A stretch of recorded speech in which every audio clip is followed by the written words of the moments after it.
بسم اللہ الرحمن الرحیم۔ السلام علیکم میرے پیارے دوستو، حضرت ابو ہریرہ رضی اللہ عنہ سے روایت ہے کہ نبی کریم صلی اللہ علیہ وسلم نے فرمایا، حضرت سلیمان بن داؤد علیہ السلام نے فرمایا، میں آج 70 خواتین کے پاس جاؤں گا، ہر ایک سے ایک شاہ سوار پیدا ہوگا جو اللہ کی راہ میں جہاد کرے گا۔ آپ کے ساتھی نے کہا، انشاءاللہ کہیے۔ آپ نے نہ کہا۔ چنانچہ ان میں سے صرف ایک خاتون کے ہاں بچہ پیدا ہوا، اس کا بھی جسم آدھا تھا۔ نبی کریم صلی اللہ علیہ وسلم نے فرمایا، اگر آپ انشاءاللہ کہہ دیتے تو آپ کی خواہش پوری ہوتی اور بچے پیدا ہو کر جوان ہوتے اور اللہ کی راہ میں جہاد کرتے۔ ایک روایت میں ہے کہ رسول اللہ صلی اللہ علیہ وسلم نے فرمایا، سلیمان بن داؤد علیہ السلام نے فرمایا، آج رات میں 100 عورتوں کے پاس جاؤں گا، ہر ایک سے ایک لڑکا پیدا ہوگا جو اللہ کی راہ میں جہاد کرے گا۔ آپ کو انشاءاللہ کہنا یاد نہ رہا، آپ ان سب کے پاس گئے، ان میں سے کسی کے ہاں بچہ پیدا نہ ہوا، صرف ایک خاتون سے آدھا بچہ پیدا ہوا۔ نبی کریم صلی اللہ علیہ وسلم نے فرمایا، اگر آپ انشاءاللہ کہہ دیتے تو آپ کی خواہش پوری ہو جاتی۔ حضرت سلیمان علیہ السلام کو ایک عظیم سلطنت ملی تھی۔ آپ کا حکم صرف انسانوں پر نہیں بلکہ جنوں، جانوروں اور پرندوں پر بھی چلتا تھا۔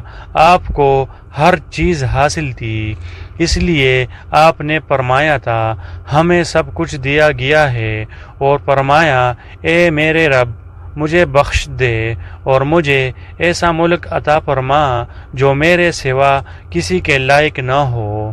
چنانچہ آپ کی دعا قبول ہوئی۔ اللہ تعالیٰ نے آپ کو اجازت دی کہ جسے چاہیں جتنا چاہیں عطا فرمائیں۔ آپ کا اس بارے میں کوئی محاسبہ نہیں ہوگا۔ یہ ایک بادشاہ نبی کی شان ہے، ایک عبودیت کی شان رکھنے والا نبی کسی کو وہی کچھ دے گا جس کی اسے اجازت دی جائے گی۔ ہمارے نبی حضرت محمد صلی اللہ علیہ وسلم کو اختیار دیا گیا کہ آپ چاہیں تو شاہانہ شان و شوکت والے نبی بن جائیں اور چاہے تو عبد کی شان رکھنے والے نبی بن جائیں۔ ایک روایت میں ہے کہ نبی کریم صلی اللہ علیہ وسلم نے حضرت جبرائیل سے مشورہ طلب کیا تو انہوں نے اشارہ فرمایا کہ تواضع اختیار فرمائیے، تو آپ نے بندگی کا مقام رکھنے والا نبی بننا پسند فرمایا۔ اللہ تعالیٰ نے آپ کی امت میں قیامت تک کے لیے خلافت اور حکومت مقرر فرما دی۔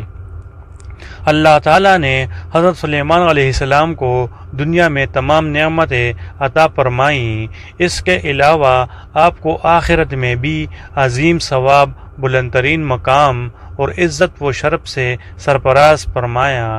جیسے کہ ارشاد ہے، ان کے لیے ہمارے پاس بڑا تقرب ہے اور بڑا اچھا ٹھکانہ ہے۔ تشریح، اس سے کسی بھی کام کے عزم و ارادہ کے وقت انشاءاللہ کہنے کی اہمیت ظاہر ہوتی ہے کہ جب بھی کوئی عزم و ارادہ کیا جائے تو اس کو انشاءاللہ کہہ کر مضبوط بنا لینا چاہیے، جس کا مطلب یہ ہوتا ہے کہ میں یہ کام کروں گا اور اگر خدا نے چاہا تو یہ کام ہوگا۔ یہ کہنا ضروری اس لیے ہوتا ہے کہ خدا کے چاہے بغیر کوئی بھی چیز وجود میں نہیں آتی اور بندے کی وہی خواہش برابر ہوتی ہے جس میں مشیت الہی بھی شامل ہو۔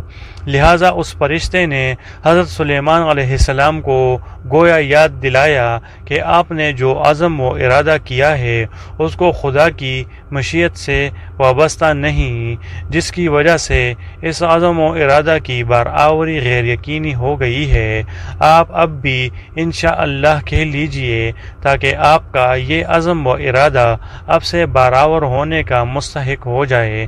لیکن جیسا کہ شیخ عبدالحق نے اپنی شرح میں حدیث کے مذکورہ جملے جملے کے تحت لکھا ہے، حضرت سلیمان علیہ السلام نے نہ صرف یہ کہ بھول جانے کی وجہ سے اس وقت انشاءاللہ نہیں کہا جب فرشتے نے انہیں یاد دلا دیا تھا، بلکہ بعد میں بھی نہیں کہا۔ ملا علی قاری نے اس موقع پر یہ لکھا ہے کہ حضرت سلیمان علیہ السلام نے فرشتے کے کہنے کے باوجود انشاءاللہ اس لیے نہیں کہا کہ وہ یہ سمجھے کہ جب دل میں انشاءاللہ کی نیت کر لی ہے تو زبان سے انشاءاللہ کہنا ضروری نہیں ہے۔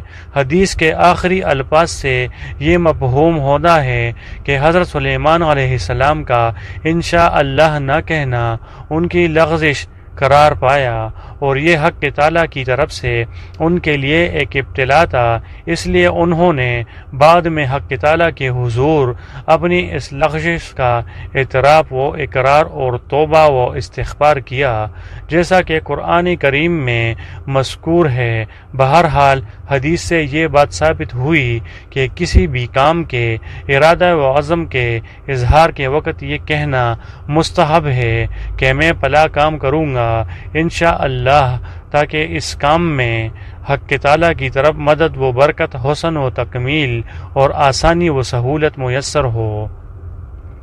چنانچہ قرآن کریم میں یہی حکم دیا گیا۔ عربی ترجمہ: اور آپ کسی کام کی نسبت یوں نہ کہا کیجئے کہ میں اس کو کل کروں گا، مگر خدا کے چاہنے کو ملا دیا کیجئے، یعنی اس طرح کی بات کہتے وقت انشاءاللہ ضرور کہا کیجئے۔